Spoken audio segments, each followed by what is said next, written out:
so with Frenzy out of the way, let's talk about Polish. Second on the Pittsburgh PR. Who is he behind? Lod? All right, so back to Polish himself. So let's go down the list, highlight the good, the bad, and the ugly. These are the things when I go through a bout that I have to remind myself that a loss to Joy Boy and Cal for someone like KGH or someone who's like right at the top, like, oh, those are bad losses. But for someone like Polish, where Joy Boy and Cal are kind of around the general vicinity, not the worst thing in the world. Again, same vein, Cal Bar wasn't that bad.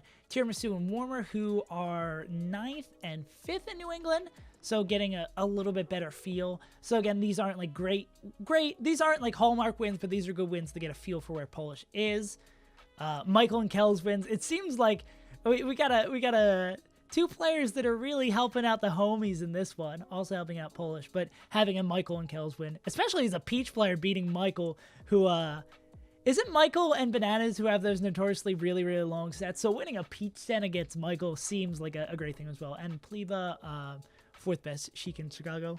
Yeah, Vista, when I looked him up, I think he was on the Missouri old PR, but the PR was like 2 years old.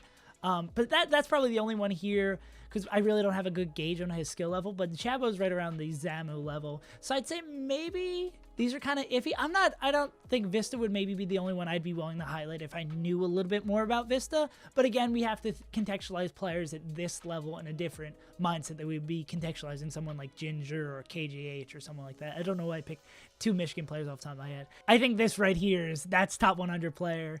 If you had any doubts about Polish making it, these 2 tournaments together, incredible. I guess this is why I had KGH on the mind, but a KGH, Chudat, and Nintendude.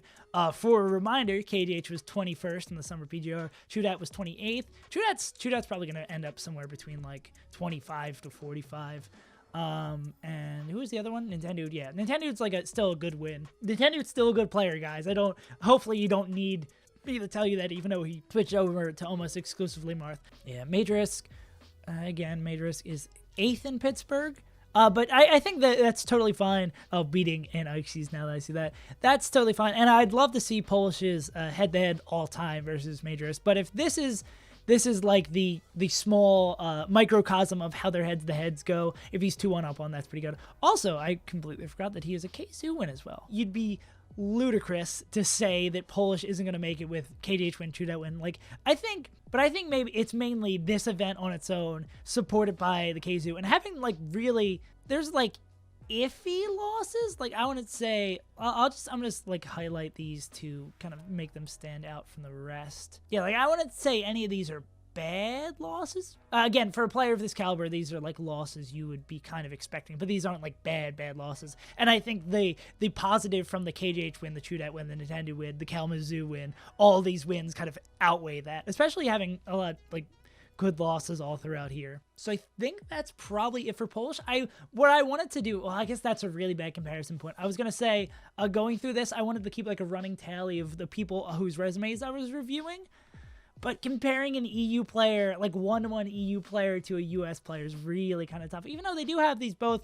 So we take away the Michael and Kel's. Actually, Polish will probably just be ranked higher. Hey guys, save a couple days later here. Polish reached out to me on Twitter and said there's a couple events I was missing.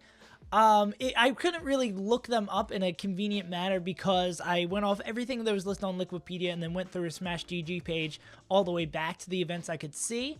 And because Smash GG limits to the events you can go back, I wasn't able to see any of these smaller events, which was really, really dope. The Polish was super kind about it and reached out and added these events. And he's only got positive things to add here. And also, if you didn't see the note earlier in the video, this was him playing his secondaries. Another proof that he beats Majorist, losing to Free Palestine and Dreffen. Not bad losses at all. This event's incredible for showing his dominance amongst the players at his levels. I think if there's any sort of questions about him being around some of these other players, I don't know if they're going to be in the same range as him, but this shows how dominant Polish can be at his level. Him coming back and beating Free Palestine after losing them here, really, really dope. And again, I'm just doing this very, very fast. I just want to add this on the end of the video. Losing again the Dreffen and Jake and Shaken, 2 not that bad losses.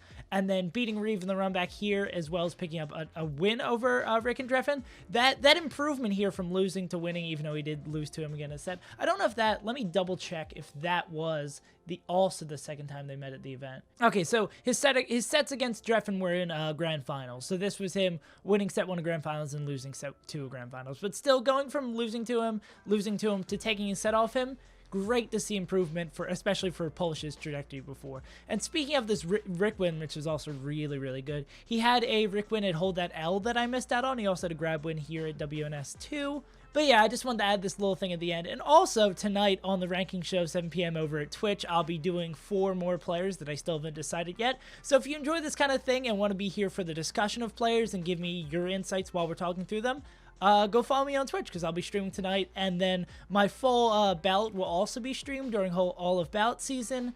And yeah, so if you enjoy this kind of ranking kind of talk, stay tuned. Also, there will be a storylines video on Thursday for the Mango this weekend and pregame and postgame shows for that. But we'll talk about that a little bit more later. Thank you for tuning in. I've been SaveAsUntitled, and I will see you guys next time. Unless they lock me up, that sounds like.